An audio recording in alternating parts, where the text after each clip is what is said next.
नमस्कार, आपका स्वागत है। आप देख रहे हैं आपकी आवाज में हूं आपके साथ विवेक। दिल्ली की सरकार यानी रेखा गुप्ता सरकार ने अपने कार्यकाल के 100 दिन पूरे कर लिए हैं और आज वो पेश करने जा रही हैं अपना रिपोर्ट कार्ड। लेकिन रेखा गुप्ता का कहना ये है कि उनका रिपोर्ट कार्ड नहीं है। यहाँ भी थोड़ा विरोधाभास है सरकार में और भारतीय जनता पार्टी में। भारतीय जनता पार्टी के प्रदेश अध्यक्ष वीरेंद्र सचदेवा का कहना है कि रेखा गुप्ता सरकार आज अपना रिपोर्ट कार्ड पेश करेगी, लेकिन रेखा गुप्ता का कहना यह है कि रिपोर्ट कार्ड नहीं, उनकी वर्कबुक है। दोनों में अंतर है और दोनों में अंतर यह है कि रिपोर्ट कार्ड अभी तक के कार्यों की समीक्षा होती है और उसके आधार पर ये सरकार का एक मूल्यांकन किया जाता है कि वो कितना अभी तक सफल रही अपने प्रयासों में। लेकिन वर्कबुक एक ऐसी कॉपी होती है जिसके ऊपर इबारत बराबर लिखी जाती है, उसकी समीक्षा नहीं होती है। कहीं समीक्षा से बचने के लिए तो रेखा गुप्ता ने चतुराई का सहारा नहीं लिया। उन्होंने ये तो अपनी सारी नाकामियों पर पर्दा डालने के लिए, 100 दिन के अचीवमेंट पे पर्दा डालने के लिए तो कहीं उन्होंने नहीं कह दिया कि ये उनका रिपोर्ट कार्ड नहीं, उनकी वर्कबुक है। आइए सुनते हैं दोनों का विरोधाभास आखिर है क्या। 30 मई को दिल्ली में भारतीय जनता पार्टी की सरकार के 100 दिन पूरे होने जा रहे हैं। तो दिल्ली के मुख्यमंत्री श्रीमती रेखा गुप्ता का रिपोर्ट कार्ड मंत्री सड़कों में दिखते हैं, काम करते हुए नजर आते हैं और लोग मानते हैं कि हाँ, दिल्ली में भारतीय जनता पार्टी की सरकार काम कर रही है। पूरे होने पर हम लोग अपनी एक वर्कबुक मीडिया के सामने इसे विमोचन कर रहे हैं और इसे मैं रिपोर्ट कार्ड नहीं बोल रही हूँ, इसे मैं रिपोर्ट कार्ड ना कह के वर्कबुक कह रही हूँ, जो कि दिल्ली की विकास यात्रा का एक ऐसा डॉक्यूमेंट है जिसमें लगातार सरकार के द्वारा किए हुए कार्यों का जुड़ाव। तो आपने सुना, रिपोर्ट कार्ड और वर्कबुक का अंतर साफ है सरकार और भारतीय जनता पार्टी के बीच में। चुनाव से पहले भारतीय जनता पार्टी ने और उनके नेताओं ने लंबे लंबे वादे किए थे, बड़े बड़े वादे किए थे। क्या इन 100 दिनों में एक भी वादे पर दिल्ली की सरकार खरा उतरी है? इसकी भी होगी समीक्षा। तो पहला वादा लेते हैं, आयुष्मान भारत योजना को लागू करना एक बड़ा अचीवमेंट बता रही है रेखा गुप्ता जी। इसके मायने क्या है? दिल्ली में आयुष्मान भारत स्वास्थ्य योजना, बीमा योजना लागू कर दी गई है, जिसमें 70 साल से ऊपर के बुजुर्गों को 10 लाख रुपए तक का इलाज प्राइवेट अस्पतालों में फ्री मिलेगा। इसकी तुलना करेंगे पिछली आम आदमी पार्टी की सरकार के साथ के उसमें और इसमें क्या अंतर है। लेकिन जिन मोर्चों पर आम आदमी पार्टी को घेरने का प्रयास किया था भारतीय जनता पार्टी ने, और खासतौर से जो इनके प्रदेश अध्यक्ष वीरेंद्र सचदेवा साहब हैं, उन्होंने कहा था कि दिल्ली में ड्रेनेज सिस्टम बड़ा खराब है और दिल्ली में जल भराव की स्थिति होती है। दिल्ली में जिस समय बारिश होती है उससे पूरी दिल्ली के अंदर सब सड़कें तालाब बन जाती हैं। उस पर उन्होंने दावा किया था कि जो भी मानसून अभी आने वाला है इससे पहले नालों की सफाई कर ली जाएगी, उसकी सिल्ट बाहर निकाल दी जाएगी। क्या ऐसा हुआ?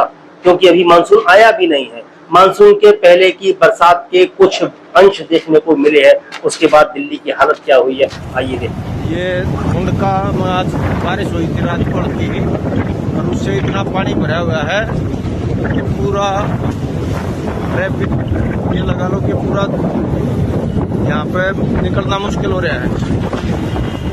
और बारिश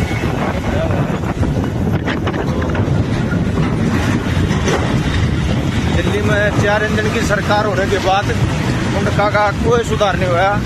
यहाँ के विधायक जी, सांसद महोदय जी और मुख्यमंत्री साहिबा और एलजी साहब यहाँ दौरा कर चुके हैं, उसके बाद ये हाल है। कोई सुधार नहीं मुल्क का और लोगों का जीवन नरक बना रखा है इन लोगों ने। तो यही कहना था कि अभी तो बारिश आई भी नहीं है, अब ऐसी हालत है मानसून आएगी, 2 महीने बाद बारिश होगी तो उस टाइम क्या हालत होगी यहाँ के लोगों की। पानी का भरा खड़ा सब कुछ है, कोई निकासी नहीं, कोई व्यवस्था नहीं, ना विधायक मौजूद ना सांसद मौजूद, सब उठने सोचने पर लगे हुए हैं। कोई जनता का तो ये आपने देखा कि दिल्ली की स्थिति ये छोटी सी बारिश के बाद ये हो गई है। तो एक दावा तो ये फेल हो जाता है कि जो रिपेयरिंग का काम है, सड़कों का गड्ढे भरने का काम है, या ड्रेनेज सिस्टम को ठीक करने का काम है, सल्ट सिफाई का काम है, वो भी अगर नहीं कर पा रही है सरकार तो निश्चित रूप से लोगों में निराशा तो है ही। फिर बात करते हैं पहले जिसका हम लोगों ने जिक्र किया था, स्वास्थ्य सेवाओं को लेकर के। तो सरकार का दावा है आयुष्मान स्वास्थ्य भारत बीमा योजना को लेकर के उन्होंने बहुत बड़ा कोई काम दिल्ली के अंदर कर दिया है। 70 साल से ऊपर के बुजुर्गों को 10 लाख तक का इलाज फ्री दिल्ली के सरकारी स्कूलों, सरकारी अस्पतालों में। क्या सारे सरकारी अस्पतालों में? हकीकत ये है कि इसमें कुछ चुनिंदा सरकारी अस्पतालों में इलाज फ्री होता है, जबकि पिछले समय में जब आम आदमी पार्टी की सरकार थी, केजरीवाल जी दिल्ली के मुख्यमंत्री थे और स्वास्थ्य मंत्री सत्येंद्र जैन, तब उस समय व्यवस्था की गई थी कि अगर सरकारी अस्पतालों में इलाज की सुविधा नहीं हो पा रही है और कोई गंभीर बीमारी का इलाज या ऑपरेशन होना है, तो अगर लंबी डेट है उस पेशेंट को प्राइवेट हॉस्पिटल में रेफर किया जाएगा, वहां उसका प्रॉपर ट्रीटमेंट होगा और उसके बाद उसका भुगतान दिल्ली की सरकार करेगी। और इसमें कोई उम्र की सीमा नहीं थी, इसमें सभी मरीजों के सब तरह के इलाज प्राइवेट अस्पतालों में फ्री हो रहे थे, इनको अब बंद कर दिया गया है। उसमें लागू कर दिया गया है आयुष्मान स्वास्थ्य बीमा योजना। आयुष्मान स्वास्थ्य भारत बीमा योजना को अगर आप समझें तो उसमें किसी का भी जो गरीबी रेखा से नीचे आने वाले लोग हैं उनका एक कार्ड बनता है, और कार्ड भी उन लोगों का बनता है जो गरीबी रेखा से नीचे तो आते हैं लेकिन बहुत सारी सुविधाएं जो उनके घर में नहीं है। अगर उनके घर में बिजली का कनेक्शन है तो उनको इसका लाभ नहीं मिलेगा, उनके घर में 2 पहिया वाहन है इसका लाभ उनको नहीं मिलेगा, उनके घर में अगर रेफ्रिजरेटर है या कोई इस तरह की और सुविधा, यहाँ तक कि मोबाइल भी अगर वो चलाते हैं, उनके घर में किसी के नाम मोबाइल है, तो इस योजना का लाभ उनको नहीं मिलेगा। अब आप सोच लीजिए कितने लोग लाभान्वित होंगे, जबकि दिल्ली की पहले जो सरकार थी, आम आदमी पार्टी की सरकार, उसने व्यवस्था की थी कि सारे लोगों को दिल्ली के सरकारी अस्पतालों में, अगर संभव न हो तो प्राइवेट अस्पतालों में स्वास्थ्य की व्यवस्था की जाए, उनके उपचार की व्यवस्था की जाए, और उसकी सारी जिम्मेदारी दिल्ली सरकार की थी, जिसको लोग आज भी याद करते हैं। और सबसे बड़ी चीज, स्वास्थ्य विभाग की अगर बात करते हैं तो दिल्ली सरकार का सबसे बड़ा अचीवमेंट था, जिसमें मोहल्ला क्लिनिक और पॉली क्लिनिक जैसा एक मॉडल पेश किया था, जिसको विदेशों से आने वाले लोगों ने, तमाम बड़े बड़े लोगों ने विजिट किया और उसके बाद उनकी सराहना भी की। इस तरह के तमाम आर्टिकल देखने को मिले। दिल्ली के लोगों में चर्चा का विषय था कि इस योजना से बहुत लाभ होता है, क्योंकि आसपास के जहां भी कोई व्यक्ति रह रहा है उसके पड़ोस में पड़ने वाले मोहल्ला क्लिनिक में जाकर के वो अपना बेसिक इलाज, जो प्राइमरी इलाज होता है, वो करा सकता है। इसको प्राथमिक उपचार करा सकता है। और प्राथमिक उपचार ही नहीं, अच्छे अस्पतालों में, सरकारी अस्पतालों में जो चिकित्सा सुविधाएं मुहैया नहीं होती हैं, वो मोहल्ला क्लिनिक और पॉली क्लिनिक में उपलब्ध थी, जिसमें कई तरह के टेस्ट मुफ्त होते थे।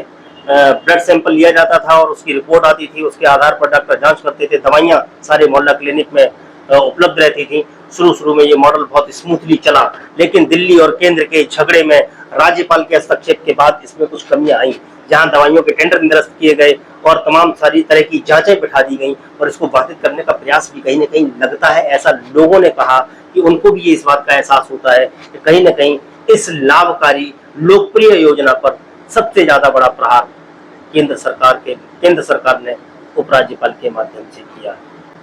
100 दिनों के अंदर स्वास्थ्य व्यवस्था ही नहीं, दिल्ली की जो ड्रेनेज सिस्टम का हाल अभी हमने आपको दिखाया और बताया, उससे ये लगता है कि कम से कम 2 मुद्दों पर, 2 मोर्चों पर ये सरकार पूरी तरह विफल रही अपने 100 दिनों में। लेकिन इसके अलावा सरकार के और भी बहुत सारे ऐसे काम हैं जिन पर वो पूरी तरह विफल रही, या अपने मुद्दों को अभी तक जो उसने चुनावी मुद्दे बनाए थे उनको लागू करने में पूरी तरह निष्क्रिय या निष्फल दिखाई देती है। आज नेहरू स्टेडियम में अपने 100 दिन का कार्यक्रम करते हुए रेखा गुप्ता क्या बोलती हैं, देखने वाली बात होगी, लेकिन समीक्षा हम लोग कर रहे हैं। उसमें अगर बात करें तो चुनाव से पहले सरकार ने घोषणा की थी, और सबसे बड़ी घोषणा की थी, सरकार बनते ही पहली कैबिनेट में पास किया जाएगा प्रत्येक महिला को 2500 रुपए देने का वादा एक स्कीम में तब्दील किया जाएगा, और प्रत्येक महिला को पहली कैबिनेट में पास करके उसके खाते में 2500 रुपए भेज दिए जाएंगे, जिसका अभी तक कोई अता पता नहीं है। दूसरी लोक लुभावन स्कीम जो और प्रदेशों में भी उन्होंने लागू की, लेकिन शुरुआत के बाद वो धीरे धीरे लाभार्थियों की संख्या घटाती गई और अब आकर के कई प्रदेशों में बंद हो गई है, और कई प्रदेशों में तो अभी प्रारंभ भी नहीं हुई। वही हाल दिल्ली का है। मैं बात कर रहा हूँ 500 रुपए में गैस सिलेंडर देने की घोषणा का, वो भी अभी तक दिल्ली में कहीं भी लागू नहीं हुआ। चुनाव से पहले भारतीय जनता पार्टी हर समय दिल्ली में जल आपूर्ति की व्यवस्था को लेकर के बहुत सारे सवाल खड़े करती रही है। आम आदमी पार्टी को, सरकार को कटघरे में घेरती रही और लोगों के घरों में गंदा पानी और पानी न आने की शिकायत करती रही।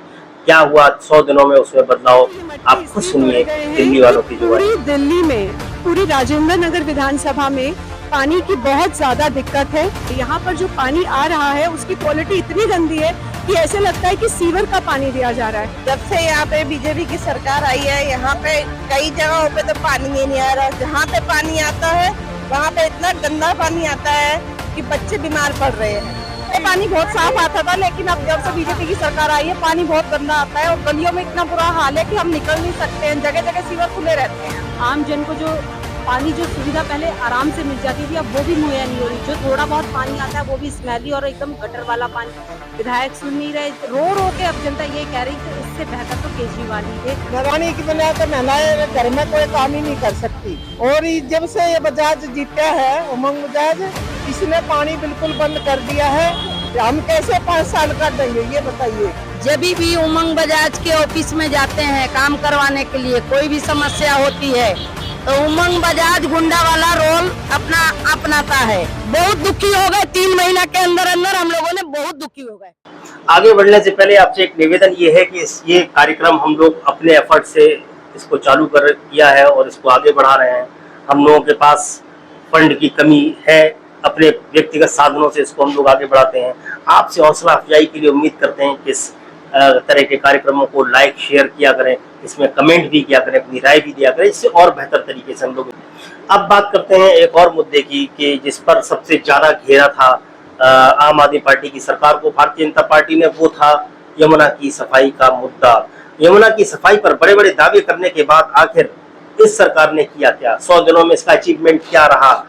शुरुआत के 5-7 दिनों के लिए कुछ मशीनें लगाई गई, सफाई करती हुई दिखाई दी, उसके वीडियोस डाले गए। यहाँ तक पुरानी सरकार के समय के भी कुछ वीडियोस को तुरंत का बताते हुए डाला गया, साफ सफाई करते हुए दिखाया गया। लेकिन आज वो सारी मशीनें नदारद हैं।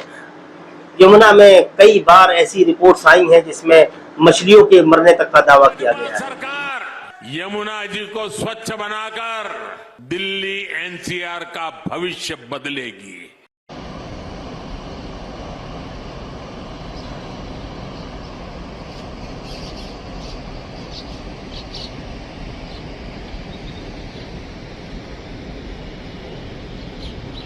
खबर का रुख करते हैं। दिल्ली की यमुना नदी में फिर से हजारों मरी हुई मछलियां दिखाई दी हैं। ये मामला दिल्ली के बुराड़ी का है। कल सुबह किसानों को यमुना किनारे हजारों मछलियां मरी हुई मिली। मरी हुई मछलियों से दुर्गंध आ रही थी, लोग इससे परेशान थे। किसानों का आरोप है कि यमुना नदी में हरियाणा से केमिकल वाला पानी छोड़ा जा रहा है। जहाँ हरियाणा से केमिकल वाला पानी जब छोड़ा जा रहा है तो इसी के कारण मछलियों की मौत हो गई। मछलियों की मौत का कारण यमुना का प्रदूषण भी बताया जा रहा है, क्योंकि यमुना में अब भी सैकड़ों नालों का प्रदूषण के मामले में सरकार कुछ दावे करती दिखाई दी, शुरुआती कुछ इवेंट करते दिखाई दी, लेकिन आखिर वही नाक के 3 पात। यमुना आज भी उसी कंडीशन में है। कोई भी प्रयास अब दिखाई नहीं देते कि सरकार की दृढ़ इच्छा शक्ति की जो बात की जा रही थी कि उसके साथ साथ इसको अनवरत कार्य जारी रखा जाएगा, सफाई के कार्यक्रम को, वो अब कहीं दिखाई देता नहीं है। वहीं भारतीय जनता पार्टी की तरफ से सरकार बनने से पहले एक और बहुत बड़ा वादा किया गया था और वो वादा झुग्गी वालों से किया गया था और उनको कहा गया था जहां झुग्गी वहीं मकान स्कीम के तहत लोगों को फ्लैट दिए जाएंगे, यानी जहां झुग्गी है वहीं उनको फ्लैट दिए जाएंगे। ऐसा भी कुछ होता दिखाई नहीं दे रहा है, जबकि झुग्गियां रोज तोड़ी जा रही हैं। झुग्गियों में जो लोग रहते हैं उनकी अपनी ही परेशानियां हैं। आम आदमी पार्टी की सरकार जिस समय थी उस समय कुछ आपसी मतभेद रहे हों, लेकिन झुग्गियां टूटना बहुत कम हो गया था। कहीं टूटती भी थी तो सरकार सामने खड़ी हो जाती थी, लेकिन अब झुग्गी वालों की सुध लेने वाला कोई नहीं है। इस दावे पर भी भारतीय जनता पार्टी पूरी तरह विफल है। तो याद रखिएगा कि आशीर्वाद देना तो भारतीय जनता पार्टी के कमल को निशान को देना, इस बात को आपको ध्यान रखना। जहाँ झुग्गी वही मकान, वो कहाँ गई? वो यूँ कह रहे थे हमें जिताओ और इन्हीं अगर अब की बार अगर कमल खिलाएंगे तो हम जहाँ झुग्गी वही मकान देंगे। अब हमने कमल भी खिला दिया तो हमें तो बिल्कुल नहीं मिल रहा पानी।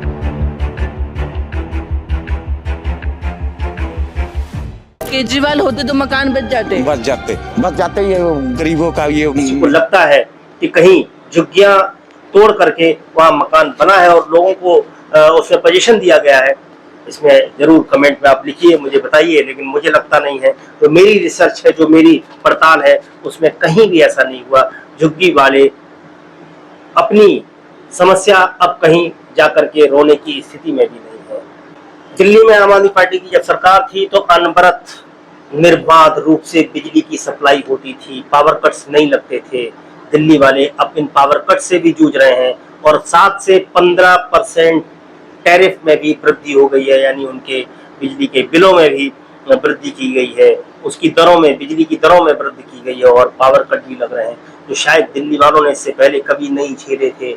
लोगों के घरों में इन्वर्टर नहीं थे, जिनके पास थे उनको कभी उसकी जरूरत नहीं पड़ी, लेकिन अब कहते ये हैं, एक सर्वे के अनुसार बाजार में अगर जाकर के आप खुद पता करेंगे, अचानक से इन्वर्टर की बिक्री में बहुत इजाफा हुआ है।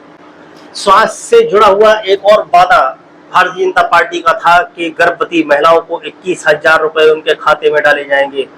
अभी तक जो भी रिसर्च मैंने की, आप भी करके देख लीजिए, पड़ताल करिए और निकाल करके लाइए, कहीं ये स्कीम आपको धरातल पर दिखाई दी क्या? इस स्कीम का कहीं भी क्रियान्वयन होता दिखाई दिया? अभी तक पॉलिसी भी क्लियर नहीं है सरकार की, लेकिन दावे बड़े बड़े करते। कुल मिलाकर के अगर एक अलग अलग पॉइंट्स वाइज इसको डिस्कस करें या डिस्क्राइब करें, तो हर मोर्चे पर सरकार कुछ नया करने में असमर्थ तो रही, साथ ही पुरानी तमाम सारी योजनाओं में भी दिल्ली वालों को तगड़ा झटका दिया है। चाहे बिजली का मुद्दा हो, पानी का मुद्दा हो, लोगों में निराशा है। स्वास्थ्य विभाग का जो भी पूरा ढांचा था उसको ध्वस्त कर दिया है। मोहल्ला क्लिनिक्स के सारे जो भी बने थे मॉडल दिल्ली सरकार ने पेश किया था, उसको भी उन्होंने तहस नहस और बर्बाद कर दिया। बहुत लोगों का रोजगार चला गया। ये सरकार ने वादा किया था कि सरकार में आते ही बस मार्शल्स को दोबारा से नियुक्त करेंगे। नियुक्त करना तो दूर, उन्होंने साथ में आते ही मोहल्ला क्लिनिक में तैनात तमाम डॉक्टर्स को और जो सहायक परिचारिकाएं थी उनको नौकरी से निकाल दिया। सरकार नौकरी देने की बजाय लोगों की नौकरी लेने में आमादा है। 100 दिनों को आप कैसे देखते हैं? आप कमेंट में जरूर लिख करके बताइए। इस वीडियो को लाइक करिए, शेयर करिए, चैनल को सब्सक्राइब कर लीजिए। आपका सहयोग, आपका ये हौसला हम लोगों को और ज्यादा प्रेरित करेगा कि आपके साथ कुछ और अच्छी चीजों को शेयर करें। आज के लिए इतने ही, फिर मिलेंगे अगले कार्यक्रम में। तब तक के लिए मुझे दीजिए आज्ञा। नमस्कार।